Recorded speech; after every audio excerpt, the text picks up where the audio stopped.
Yeah, and they shook off that rust. I mean, they weren't unable to compete in that week 3 qualifiers. They had all the action come to them. At one point, they had 3 trios landing there at that moment. So they did not know how to navigate Storm Surge. Now they have that figured out. Now let's see how they implement that here in day 2. That is the adjustments that we're talking about. And that is what I enjoy about the format. The break in the action. You have a night's sleep to think about what you need to do. Now, these are one of the trios that were here, Blaster, Nikov, and Alpha, that we highlighted, that we let the world know that you got to keep an eye on it.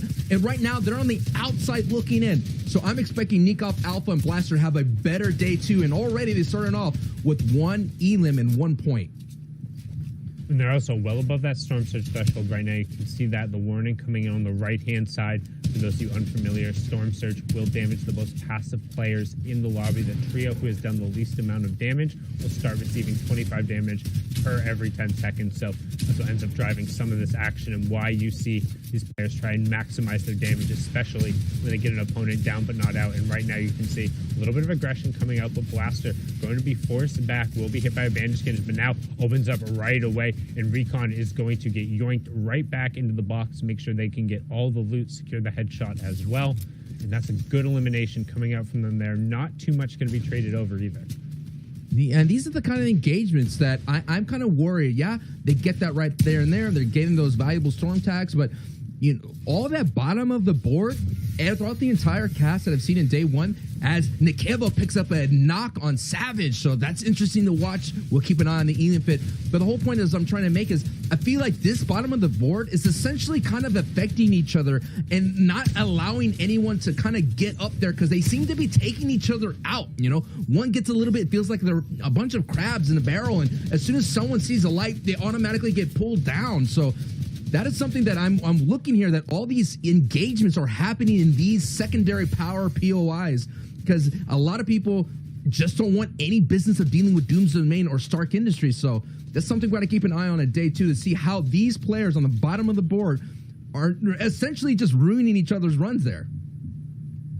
Yeah, but right now, a team who we talked about getting off to a good start, all of a sudden loses one of their key members, and another one in trouble right now is Toby, Nikeva, and Caxi have Benji and Co. pinch. You can see Lecce just took a whole bunch of damage there, so largely going to be on the back of Benji to make any plays possible. And right as I say that, Lecce gets dropped down, eats the 160 tag, more than enough damage to take him down there, and all of a sudden now Benji playing Lone Ranger and a little bit of a caster's curse coming through the first 2 eliminations, picking up well, but Benji trying to disengage, find a little bit of space, and Nikeva not going to give him even a moment in time, and down goes uncontested Dooms. The day 1 curse behind Benji, Fishy, and Co. starts off again. Game 1, just a complete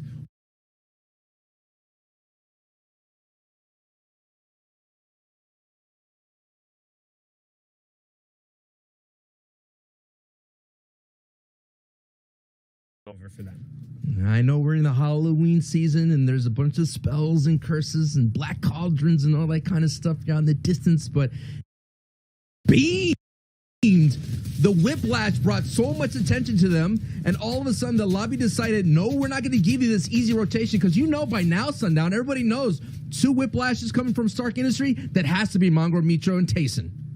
Yeah, you see those Mark 51s, and they're going to get picked off right away. They make a ton of noise, and on top of that, they are very, very, very colorful. I mean, that red and gold paint job is able to be picked out, especially when you're driving through the Green Forest. But additionally, too, with the cars exploding there, you can see the fire taking over onto the trees. It's part of the reason why they are building with metal. A new impact that has come in here in Chapter 2, that fire being able to burn over. But right now, we've seen time and time again, when Mongrel goes down, this trio struggles. Mongrel has over 80% of the eliminations of other trios in the FNCS. Every time he gets 4+ eliminations, he's not guaranteed to win the game, but he has more than a better odd. Like, we've talked about all the stats, but when he goes down, despite how good Mitro and Tayson are, they generally aren't aren't able to really convert these into big point performances. So going to keep an eye on whether or not that's true this game. Average placement of 29th when Mongrel goes down early. Now we're going to take a look at the circle here. It's going to be, such a dangerous end game. A lot of different changes of elevation, terrain. We got a river that runs through it. It's going to be so dangerous for the in-game leaders to kind of figure it out. They get them into this, put them in prime positioning for in-game Sundown. Yeah, what's up with Europe and the Sentinel Graveyard in Gorgeous Gorge, man? It seems we keep coming back over here. I'm all about it. This is my looting spot. I think for almost the entirety of the Chapter 2 maps, there's a great scavenger route that runs through here, and there's so many different little aspects that come into play, from the Sentinel's hands being able to rocket you up. You can retake high ground or force through, but also the fact you can't build through them makes the pathing a little bit more difficult. There is the variable terrain down in the gorge. There used to be the geyser there, but right now, Kaizen looking to line up a shot, and you can see he sees the players rotating, has the opportunity, and he finds it right there. Peku being taken down, and now they're going to try and follow up. Horizontal shockwave coming through. He is going to get clipped a little bit off to the top. Going to see it. Nope, not going to opt to hit the Sentinel hand. Try and throw himself forward as Zico and Willow are going to push forward. Zico gets the cleanup, but then gets knocked down himself, as now Kaizen looking to tarp out, make sure he covers his back. They're going to just stick the revive and hopefully make sure they can find the other one. He's going to get some great shots going on there. Excuse me. At least return fire a little bit, as Kaizen is going to look to go on the aggressor here a little bit. Nope, just owning some space, making sure they can get the revive, and that's a good pick off. And what a great start for this day. Coming into 13th place into day 2. Looking solid, and look at all the elims that they had there. That's going to be the kind of performances that you need to kind of get you into it already with 4 elims, and we haven't even got to placement points being doled out. Having a little bit issues with the shockwaves, and Kaizen just literally just goes straight up, and now he's abandoned and he's all alone. And luckily, not too much focus here, but yikes! A big old oof! Gets dunked right into the Gorgeous Gorge waterfall. Oh, but he lands right next to his teammates? Okay. I was about to say, that might be the most fortunate oof in the entire world, as the shockwave went down as he went in the down but not out animation and still threw him on the perfect trajectory to line up. But I just want to take 1 second, and we're going to talk to everyone on broadcast, and we're going to talk to the trios and the NAE's caster, Aussie Antics. He did a great job talking about this before. But please, if you're rotating with a bouncer and a shockwave, don't just set a singular box. Edit the roof above you as well, then end up destroying it. You're going to put an extra wall above, and then you're going to put a ramp. What this does, then when the bouncer and the shockwave go up, if you are going to end up being separated, you hit the top of the ramp, and the walls keep you all going in the same direction. It costs you an extra 3 builds to guarantee you that that doesn't happen. Please, you are the best of the actual best. You need to make sure you're doing those rotations correctly. Now what this trio is trying to do correctly is now figure out their max pull rotation. And this is the trio that I mentioned. They're sitting at top 8 advance. And there goes the shockwaves. They'll go everybody out in distances. Obviously, Dasik didn't just hear Sundown. He's trying to speak through and try to use his, psychic abilities. Look, there's the extra time here. Let's see how this works out for Cartoon Florian Legends. Taking the time, rocking that Travis Scott sicko mode. Let's see that sicko. Oh my goodness. I don't know, dude. Is it Halloween that's kind of creeping in that's giving us caster curses power? I mean, I gotta watch out, man. I might be OP. I need to be nerfed. And right now you can see the curse coming in there and coming into fruition as another failed shockwave execution splits up a trio. But right now you can see everybody billy goating up on the side, trying to get whatever priority positioning as they just rain down the assault rifle shots from above. Those who have already got their positioning having the benefit of not needing to move as the zone continues forcing everyone onto the highest most point here right on top of that Gorgeous Gorge lookout. You can see have all the Sentinels in play as well. We've seen a number of EU endgames go on, but hey, shoutouts Zaini, Fixie, and Kaspersa making an endgame here. However, Thomas HD, the current leader and Captain Clutch himself for Gamma Gaming, can he put it all together as they right now are only going to walk away with 1 placement point as we're into our top 17. You can see Michael getting taken down there, and Thomas, no surprise to being able to clutch by himself, the most clutch player from round 1 coming through. Can he do it again? He's won a game here before, Sancho. It's going to be so difficult. Yes, he's won solo where he was in the 20s and with like in shambles. He basically moved out of Shambles Town, moved to the Upper West Side, right into Victory Royale lane, solo, dolo. Can he do it again? Does he have another clutch moment in the back pocket? We all have to keep eyes right now as he is 372 below the threshold, and it is the 6th zone. We got full rotating zones, 7, 8, 9. The 9th zone will ultimately close, but Thomas HD doesn't matter. He's going to snake his way, gets a couple of nice beams, and that should be able to put them right into that storm surge as he's going to have to kind of keep tabs on it, but it's such a dangerous situation for Thomas HD because my worry, Sundown, is the terrain. That terrain will gobble you up instantly. No, he's going to clutch this. You know what? Right now, Thomas is going to clutch this because he came through the back. You saw Snowda get a huge pickup that was clutch by himself, but then Thomas came and was able to scavenge an Elim onto him. He has the harpoon as well. Was able to get some excess shields. However, he's had priority. He's pulled priority on zone 3 times in a row now. Pulled priority on 5th zone, pulled priority on 6th, just got it on 7th again. However, no excess utility. The only thing he got were those 2 minis from Snowda. Oh, he got caught with his pickaxe out, dropped in, and nope, not going to clutch at all. Instead, just gets a couple extra placement points, caught with the pickaxe out. We're going to run this game out as Caxi and Toby currently on the high ground, and we see the rest of the lobby rotating.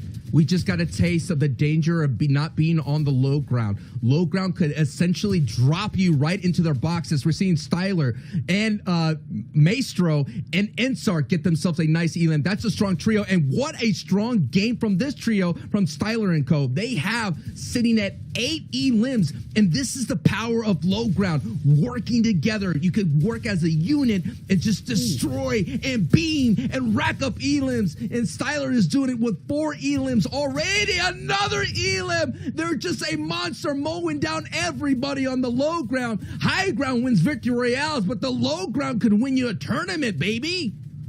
And you can also see just the veritable horde of loot that came with picking up all of those eliminations. 6 shockwaves, 12 minis, all of the mats in the world. He's tarping to the end of Oblivion, just full tarp into the next zone. They're going to have priority there now, but up on the high ground is still Toby and Caxi working as a duo. However, we finally have Fixie, Kasperza, and Zaini making an endgame again. Top 14 players, top 6 coming in. Don't forget, 1 point for each trio until we get into the top 3. That's where the bonuses come in. But right now, Ensar, Maestro, and Styler are leading the charge. That's number 14 coming through for the trio, or 13, excuse me, as they're able to convert there. And we have our top 5 now.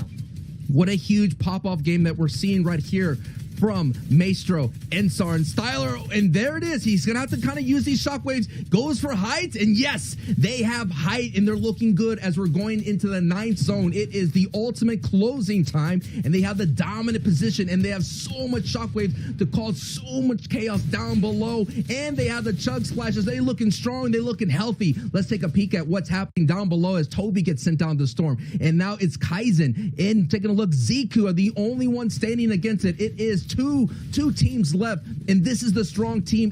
Everything is up for them to kind of close game 1 here of Heat 1, day 2 with a victory royale, and it's just a matter of moments as Ziku is doing all that he can to survive and make sure he is up, and they actually lose height for a moment, and oh my goodness, the shockwaves comes out, but oh, the sigh of relief as they get the victory royale. Maestro, Styler, and Enzar with a huge 16 elim game, Sundown. Wow. 41 points to kick it off here in EU for day 2 in Heat 1. And what a way to get the matches rolling. We're going to toss it over to the analysts to break it down. Thank you so much, guys. Pretty strong start to the first game of 6 here in EU. We've got Maestro, who is 200, 200, 200. Ensar, M10, W key, and Stir 6, I believe. Styler, excuse me, misspoke there. Not a bad way to start the day here. I mean, they're going to end the first game with 41 points. Now, do remember this is a cumulative leaderboard. So, with that being said, I feel like even regardless of what your performance was yesterday, 41 points in only just your first game, that is where you want to be. Yeah, and for Maestro and company, like, just based off of yesterday's performance, this is a big step up. And this is what we're looking forward to on day number 2 for these trios that, might have not had everything go to plan yesterday, actually build a strategy today. We saw it break down right there, everything in mid-ground, and have things go very, very well. And this is what we've seen across multiple regions, EU and NE East, over the qualifiers here, where those teams on that second day that didn't really do great on day 1 really coming out. Our top 3 teams who placed first, second, and third in that have all teams who didn't perform too well yesterday. So that's a good kind of flip of the card to see who is going to be playing well today. I just can't believe at the end having 6 shocks. Just be like, all right, we're going. Hey, it's us versus another team. We got 6 shocks. All right, yeah, we got this. Don't even worry about it. Why are we even sweating? But there was quite a bit that happened there. We did see Vidil slay out 13 eliminations. There's a lot that we're going to talk about. We'll take a look at the standings in just a second. But first, we got to walk that end game through. We've got to relive that moment and break down what happened. So, gentlemen, take it away. Yeah, that end game is kind of a unique perspective we don't usually get to see. A lot of the times, it's big clutches off of shambles, but we saw these guys take out trio after trio after trio and have so much loot to play with, Reese, that they really just started to ball out. Yeah, and they already started the moving zones with a lot of eliminations. Like, normally we just see these guys kind of getting a few elims in the early and mid game and then going really hard in the end game. But these guys already started with a ton of elims and they're still just managing to pick them up over and over and over again, accumulating in their 16 eliminations. Imagine leaving Chug Splashes, Crash Pads, and Shockwaves down in the body, not picking them up. They got to just flex completely. We see Maestro get all the way beamed out there from the top side. I think it was Kylix all the way up there. I'm not sure. I can't read the name completely. Kaizen, there it is. But Styler was the one who was kind of in an insurance spot, landed the final beam, and secured that victory royale for the team. Yeah, and that's what happens. All 3 of your teammates managed to stay alive up until this end game. It doesn't really matter how well that solo plays. It's so difficult to kind of clutch up a 1v3 in the end game. It would have been cool to see it, I will say, if Kaizen had managed to kind of clutch that up and go on 1v3. That's the highlight moment. That's the Twitter clip right there. But obviously, these teams set it up so well that they were completely solidified and managed to pick up that victory royale. And on a dime, right? Like the shockwave comes out, you hear it. On a dime, they land and they immediately focus up at the low ground because they know the player's already fallen down and they're already crouched, ready to keep the crosshairs tight and take shots. They're on it. Now the question becomes, can they carry this momentum? With 5 games left to play, can they continue to repeat this performance? They don't even need the victory royale. But if they can just continue to get even top 5 with 16 eliminations, just keep doing that, and they can easily break into top 8. Yeah, but you have to remember the why, right? That game was fully, in terms of confidence, the reason as to why they got to pop off so much. They were taking more edits because they had a full inventory. They had gold pumps, right? Compare it to game 1 of yesterday, where it was Anas and I think Flick just trying to survive together. Kind of shambles, playing box to box, not editing as much. So if this is a team that needs to have the big loadout, we don't usually get that, but they perform when they do have it. So we'll see what happens in game number 2. Hopefully they get that same kind of loadout. These guys are coming out of Holly Hedges, so not a kind of drop spot that's really known for having a great amount of loot. I know personally, I have no shields coming out of there ever. Doesn't matter what the map is. So these guys managed to come out there with really good weapons. Maybe they're contested fighting. Holly Hedges is contested a lot of the times that we see. So it's for such a small POI, it's quite interesting how often it is actually contested. Well, hey, listen, you could always just eliminate another trio and take their stuff, and then boom, shields. You got a siphon, you got a gold pump. There you go. That's the key that you're missing, Reese. But we are going to take a look at the standings. So do keep in mind, these are the points from just this first game to kind of give you a picture of what we're seeing. So we have this trio coming in first. They have the big, massive 41.16 eliminations. But look at the rest of your top 5, right? Even just turning our attention to Vidil, 13 eliminations. Now, do keep in mind, they came in 5th. So even just that, being able to hit 26 points on the board every game is going to be pushing you up those leaderboards. And they got pushed up super, super hard. Overall, on cumulative standings, Vidil is now in 2nd, and off that win, we'll see 200, 200, 200 Styler and M10 W Key in 5th overall. So for today, they're in 1st. They're boosted up, though, in that cumulative very, very, very fast. Past that, though, some teams we were talking about yesterday, the unique trio of Blaster, Nikov, and Alpha have so many cool ways of playing the game, and they got 19 points in game number 1. Yeah, you know, and these guys have been consistently, and Fixie, these guys overall on the cumulative leaderboard are also 6th. And this is a team that we haven't seen too much of before, but they've been playing very, very consistent on day 1 and now also starting off day 2 very consistently as well. They came 4th with only 2 eliminations that game, so these guys are consistently managing to get high placement, but not as many elims. Now, I'm worried about our first place team, Thomas, his team. They only got 4 points that game. They started with 141 points. We'll have to see if they can pick it up. But guys, you know what time it is. We are getting ready to hop into game. So for now, we're going to jump back over to our casters. Buckle up. It's battle bus time, baby. Let's do it. The bus is flying over. We are all buckled in, strapped in for game 2 of day 2 of Heat 1. This is going to be exciting to see because I just feel like there's so many trios are shocking the system right now with their epic plays and their clutch moments and their pop-offs. And now we're going to see a very different in-game going down to the Southwest region and taking a look at the heat map that we've been provided by Prodigy Analytics. A lot of action happens down there, considering a lot of trios who are on the bottom of the board are trying to scrounge any kind of elim points to get up that leaderboard. Again, I am Sancho West alongside my partner, my co-pilot, Sundown. And what do you think, Sundown, after game 1? Well, I think the big thing we've seen is that some of the teams from yesterday who were consistent performers off of the start are off to already a good performance.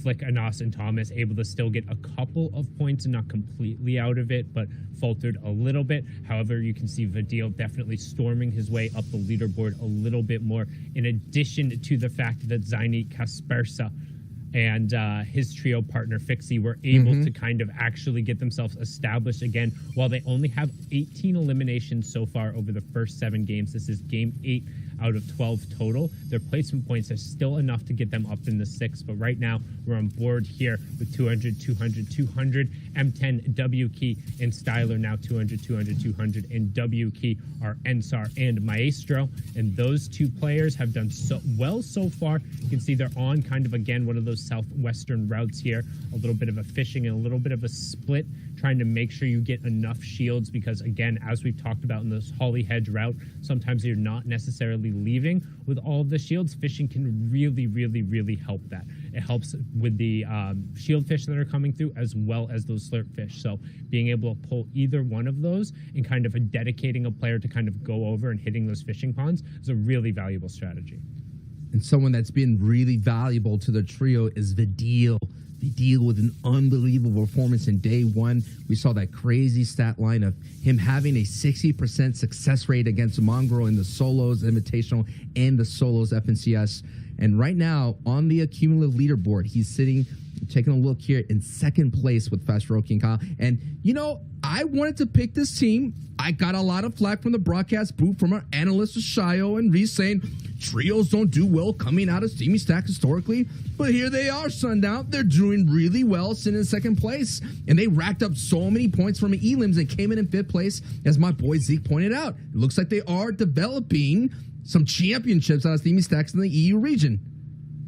And you can see Vadil in particular, we talked about it a little bit yesterday, and then we ended up flying the stat where he ended up beating Mongrel 65% of the time in the solo invitational and the solo FNCS. And to be able to go not above 50-50 with a player like Mongrel on a consistent basis, and then we saw him put him in an absolute blender. But Kylie recently being signed here to Centric Gaming, Dion Waiter's organization, coming through there and kind of getting into the scene, involved with 3 European players, but right now trying to prioritize positioning over the Rift because they know this is key. They know there's another trio here, and they want to be able to disengage if necessary. And that is the power of the Steamy Stacks. Vidil Fasroki were essentially chilling so far away. They hit that Steamy Stack and boom, they're right here ready to go. And looks like the chase is on the high-speed pursuits. Now we're going to go to someone else that needs to definitely pick up the speed. As you hear Sammy here definitely setting up some sort of an ambush play.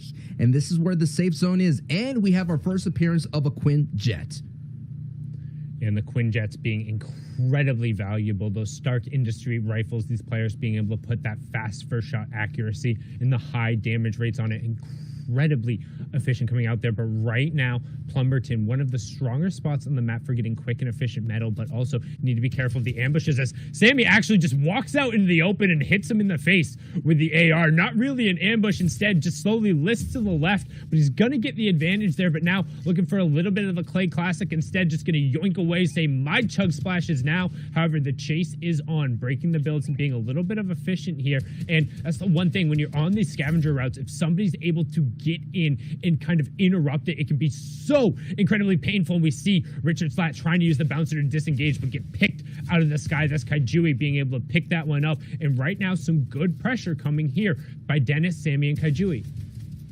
And this is the kind of like the pressure that I'm seeing on the bottom of the board right now. Sammy, Kaijui, Dennis are sitting in 22nd place. Down goes Sammy, down goes Dennis. These engagements, yes, you set the ambush. Yes, you're trying to get that Elin point. That is important just to kind of get those storm tags in as well. But look, it could cost you in the long run. The overall picture, that could be detrimental, and is already this trio gets eliminated right there. They had the opening blow in the engagement, unable to capitalize on it.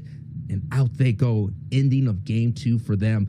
But just gonna give you guys and gals and the folks out there an overall look at the leaderboard. Flick and Nas Thomas is sitting in first place. Fadil, Pasroki, Kyle is second. Fadil, Vettel, iDrop, and Stursix in third. Mongrel, Mitro, Tayson in fourth. Mastro, Styler, and Enzar in fifth.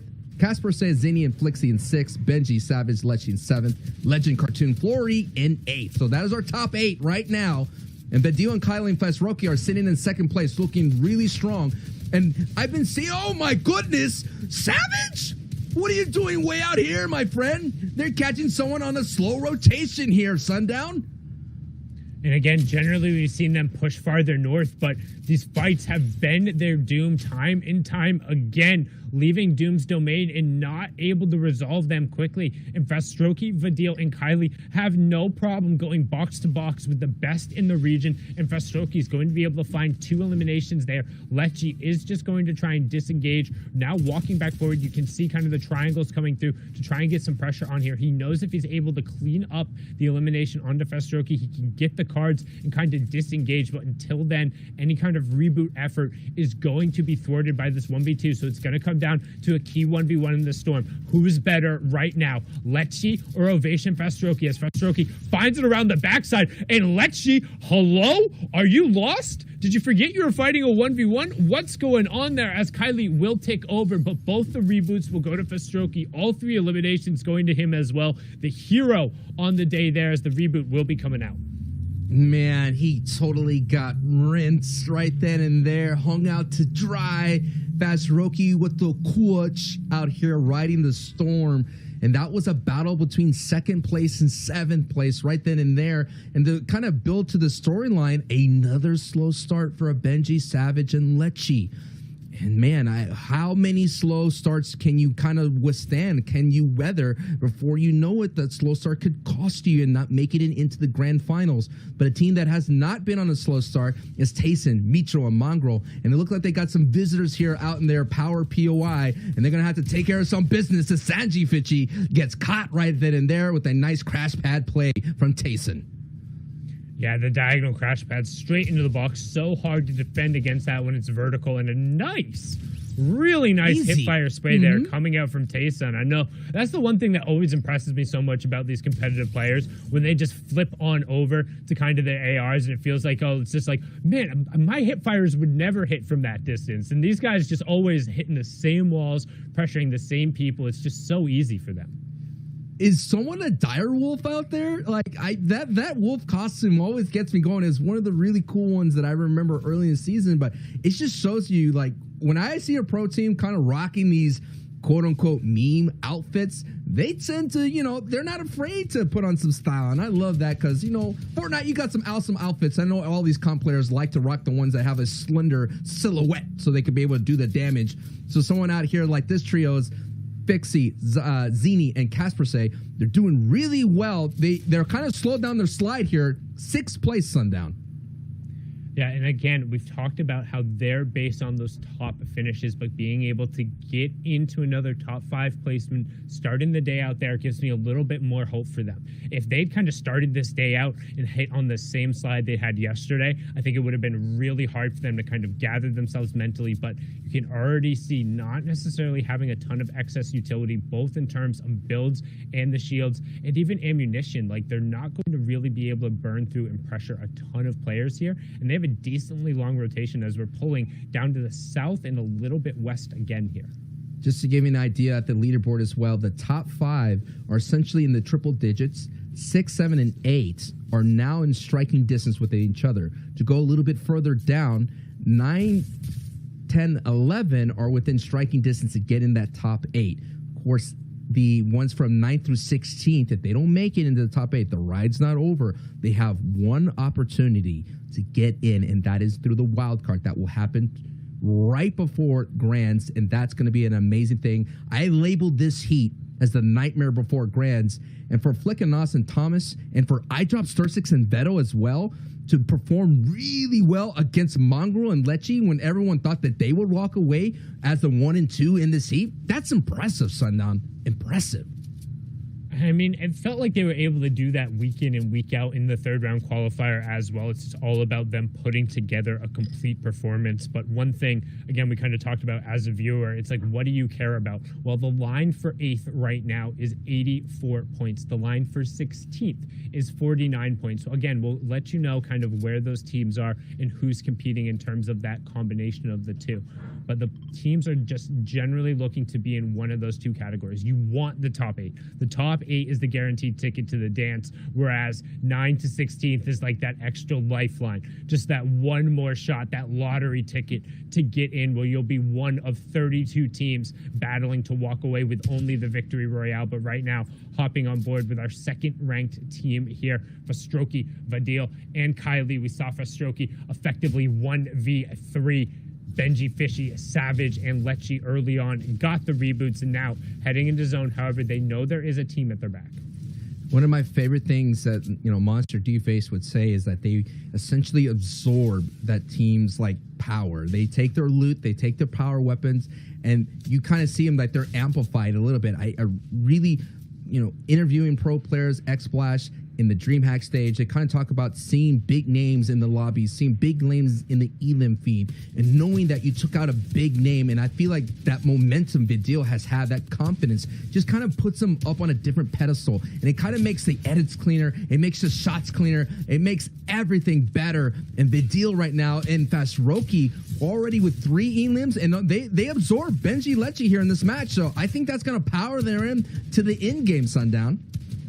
Yo, honestly, right now, Vadil, Fastroki, and Kylie they're playing with some swagger. Oh, yeah. Like, they got a little bit of pep in their step. They're going, Max. They know they're on the front rotation. And after that little 3-piece, it's like, you talk about it, like, yeah, you kind of get that little bump. It's like, wait, I just eliminated those 3? It's like, wait, yeah, I just eliminated those 3. Like, yeah, absolutely, I did. Anytime I'm playing competitive games, like, yeah, it's not fun to have to face off against the best, but you're playing in a tournament. You're playing for a qualification for money. You're playing to be the absolute best in Europe. So if you want that title, you have to beat everyone. You have to beat the 99th best player. You have to beat the 2nd best player if you want to be number 1. So at the end of the day, you have to walk with a little bit of that confidence. You have to be willing to take and execute in those opportunities when they're given to you. And right now, side by side, we have a battle of 2 top 8 teams, as Tacent, Mongo, and Micho are boxed up right next to Stursix, Vettel, and iDrop. And hello, they get ramped over right away. That's Blaster, Alpha, and Nikov. So 3 teams all in relatively contention on top of each other here. And the one that you have to keep an eye on in this kind of neighboring trio is Blaster, Nikov, and Alpha, because they're sitting in 16th. So they want to get to top 8. They want to avoid wild card.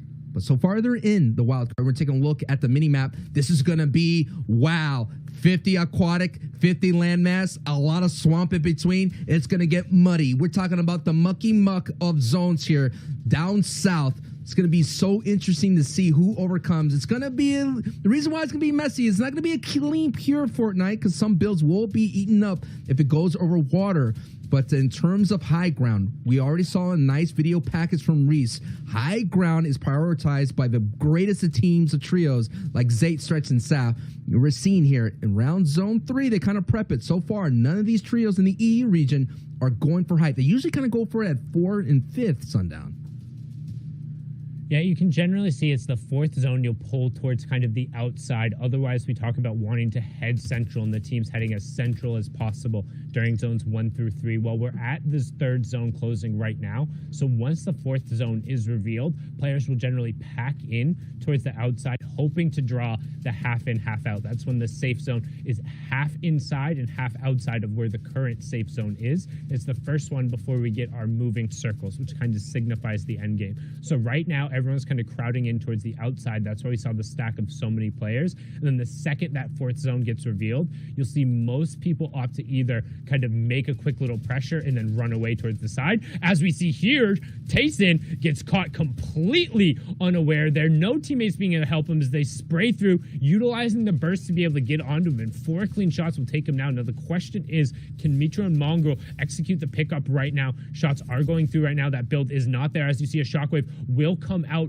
for that disengage. So good pressure there from Vettel, iDrop, and Stursix to force them away.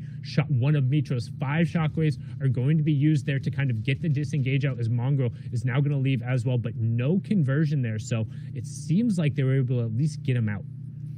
Vettel, Stursix, and iDrop Setting are fighting as one. Yes, iDrop is the known name of this trio, playing with Mr. Savage, but he had some level of success. But Vettel and Stursix are coming up on their own. They have 4 FNCS heats and 2 FNCS weekly qualifiers before all this said and done. They had really strong performances in the FNCS trio qualifiers. This performance is really standing out. And to mention, they are kind of like going in with 1 game disadvantage because they didn't all connect for one of these games here yesterday in day 1. So to see their consistent performance, I would say they are kind of like a stronger trio of Casper, Say, Zini, and Fixie, considering that they've been doing it consistently, but they get the elims to kind of match with their placement points, and those kind of happy marriage between the two will get you a strong showing on leaderboard, and that's why they're in the top 3. But let's take a look at who is kind of putting themselves in a strong position for height. You see Ovations Trio and Co sitting right there with a strong one. They're kind of gambling that circle will go their way. Luca as well, gambling that they're going to go their way, and you're seeing Pinke Void out in the distance, gambling is going to go their way. This is the kind of gambles that you're going to have to take. And when you have pool zone or prioritize zone, you're going to have to capitalize on that investment. As Flick, Anas, and Thomas has the entire Fortnite fam is truly invested in this trio as being one of the best in the EU region.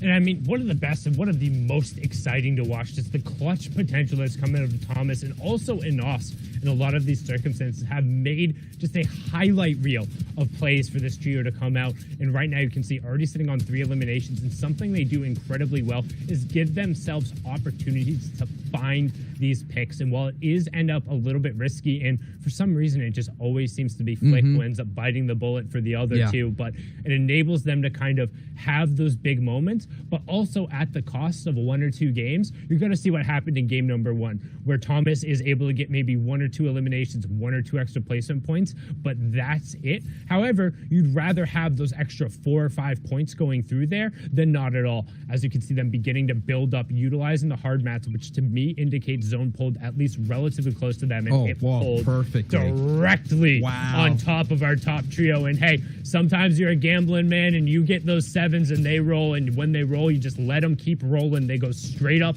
with the hard mats. They don't have a ton of XI shockwaves, but you can see already they're trying to set up their playmakers for the opportunity, getting a little bit of extra ammo onto Enos, getting a little bit of extra heals onto Thomas HD, so if they need to make plays, they can. As you see, Tayson and Micho enacting some revenge there, picking up, I believe that's Maestro going down.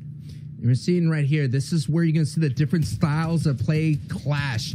Mongrel and Mitro, they love to contest for height as an Elan from a Nas. I think that was a sniper. I'm hearing Thomas popping off the snipe. Thomas actually getting some hits. A Nas getting that Elan with the good old-fashioned AR as he's showing the world that's so important to practice the AR as well. And look at it, textbook. Now they just get to get the slim pickings here and finish off anybody that's on that storm line. Finishing anybody off that's on the in shambles at the moment as Martine gets knocked as well.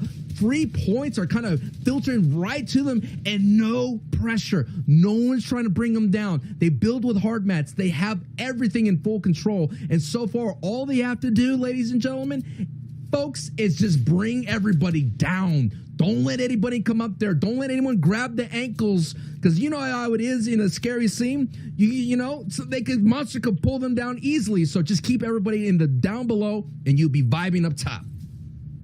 Yeah, but they need to be aware. We saw early on with Mitro and Mongo, they had so many shockwaves, and right off of the bat, 6-zone pulls, not even a second hesitation. They use the bounces and they go up for height, but you see the shockwaves on the other side, players trying to set up and reconnect. However, they well establish it, so a good transition despite not pulling Clean. zone there, not having to use anything more than a bouncer and more of their hard mats. However, I will note that's going to make it more difficult for them to control high ground later on into the game, making it more vulnerable for those late shockwave plays. But here comes shockwave bouncer up onto high ground, and it's Mexi who's going to get just picked out of the air there. That's Thomas HD. Again, we talk about his accuracy, and if you're Mexi, that hurts even more because we have 18 trios remaining. The next one to drop will signify the start of the placement points, and we're into the end game as the utility horde sounds, the tarps come out, and here we go, Sancho. Here we go. You're seeing the strong webbing at height right now. All the connecting is doing really well, and you're going to see a textbook finish from height. But yes, Sundown is correct.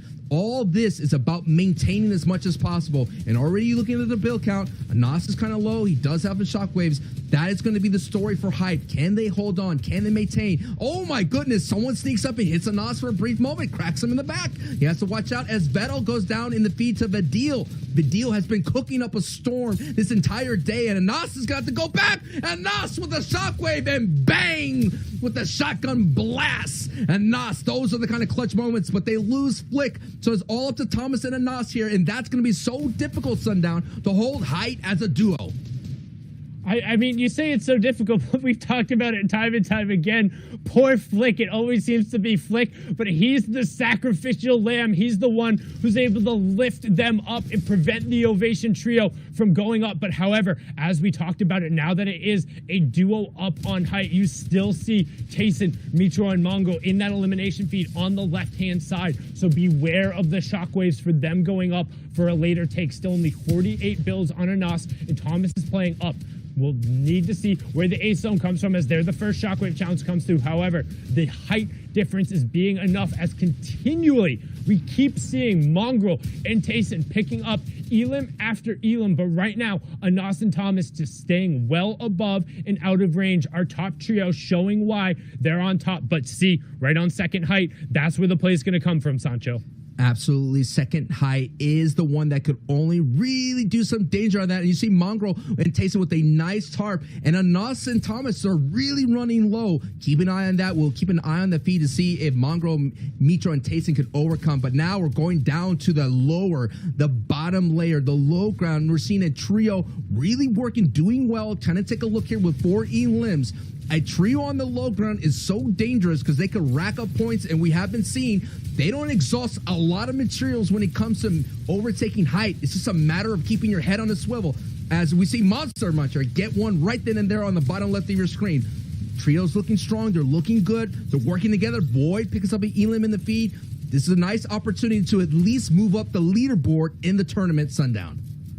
Yeah, and you can see Mitro also getting taken out there as we're on board with the low ground team, just utilizing basically the siphon mats and nothing more. They're so low on materials, so low on resources, going to use the crash pad, trying to send somebody down to their level, and they're going to start finding elims on the backside of the zone. But because they're out in the zone, they're not going to be able to capitalize and get the much needed resources. They're going to keep dropping players down, and they're going to be the beneficiaries of the fact that they are hip to hip and just finding the elims they need. That's another huge knock coming through there, and already 5 eliminations onto Monster so far. Void sitting on 3 as Pinky, as I drop, just get double edited down. But Thomas and Anas have still just been riding out the single tarps on height. Versa uses the shockwave to try and go up, but sends himself out into zone. The miss execution gonna spell his doom, and it's the trio hip to hip in zone. It's going to be a 3v2 at the end of the day. Anas though finds Monster. That's That's going to be one. Void turns it around, and Void now, can he close it out and take the victory royale? Swaps is going to be looking for it, and it's going to come off to a heal off here. Sancho,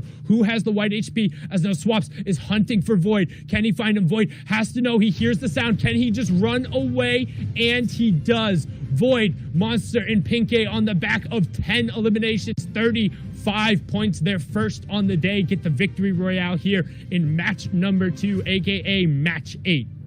Yes, sir. Yes, sir. I like the do-si-do that Void did right there, knowing that he had the HP advantage, kind of just a cheeky edit, dances right out and gets the victory royale. But that is game 2, and we're seeing the leaderboard still kind of holding strong, but those performances, the low ground right there being so strong, enable them to get the victory royale. And at the same time, Sundown, so many elims. There's so many elims going through, but my key thing right now, because they were my prediction, is effectively after that game, with that, I believe it was a 3rd place performance, they're going to lock themselves in for the top 8, the Thomas HD, Anas, and Flick. But we're going to toss it on over to Zeke, Shio, and Reese to break it on down. You know, Sundown, sometimes you're right, and even more times you're correct. That's right, a 3rd place finish, 12 eliminations. After a pretty rough starting game number 1, they're picking it up, they're making things happen, and now they have turned things around for the trio. Now, there was kind of like a bunch of stuff that happened there, because we saw like Thomas and Anas drop down, and then randomly Thomas was gone, and it was just on Anas. But Void says, listen, man, I know you're a king of this region, but I would like to step up to plate. And even though I'm by myself, I will get the victory royale here in the moment.